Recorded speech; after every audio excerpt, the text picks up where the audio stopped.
ஓசூர் அருகே டாடா எலக்ட்ரானிக்ஸ் உற்பத்தி ஆலையில் பயங்கர தீ விபத்து ஏற்பட்டிருக்கிறது. விவரங்களை தருகிறார் செய்தியாளர் செல்வம். செல்வம், எதனால இந்த விபத்து ஏற்பட்டிருக்கு? விவரங்களை பதிவு செய்ய.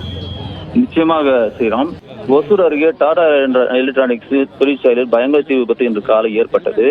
தொடர்ந்து தீயணைப்பு துறைகள் போராடி அணைத்து வருகிறார்கள். கிருஷ்ணகிரி மாவட்டம் ஓசூர் அடுத்த உத்தனப்பள்ளி அருகே உள்ள பூசனப்பள்ளியில் டாடா நிறுவனம் இயங்கி வருகிறது. இங்கு சுமார் 20,000க்கும் மேற்பட்ட தொழிலாளர்கள் பணிபுரிந்து வருகிறார்கள். ஒரு ஷிப்டிற்கு 5,000 பேர் என்று இங்கு வேலை செய்து வருகிறார்கள்.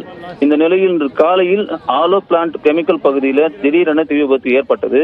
அங்கிருக்கும் முன்னெச்சரிக்கை கருவியை கொண்டு முதற்கட்டமாக அணைத்த நிலையில் அது அணைக்க முடியவில்லை. அதனால் தேன்கனிக்கோட்டை, ராயக்கோட்டை, ஓசூர் உள்ளிட்ட தீயணைப்பு நிலையங்களுக்கு தகவல் அளித்தார்கள். தகவலின் அடிப்படையில் 4 வாகனங்கள் வந்து தண்ணீரை பீச்சி அடித்து தற்போது தீயானது அணைக்கப்பட்டு வருகிறது.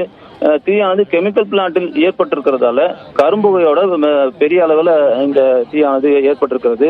இதை கட்டுப்படுத்தும் விதமாக தேன்கனிக்கோட்டை, ராயக்கோட்டை தீயணைப்பு பணியினர்கள் போராடி வருகிறார்கள். தொழிலாளர்களை போலீசார் அப்புறப்படுத்தி வருகிறார்கள். மேலும் மின்சாரத்துறையினர் துரிதமாக செயல்பட்டு முன்னெச்சரிக்கை நடவடிக்கையாக மின்சாரத்தை துண்டித்திருக்கிறார்கள். காலையிலே இந்த சம்பவம் நடந்ததால் உயிர் சேதம் எதுவும் இல்லாமல் தவிர்க்கப்பட்டது. ஸ்ரீராம், விவரங்களை வழங்கியதற்கு நன்றி செல்வம்.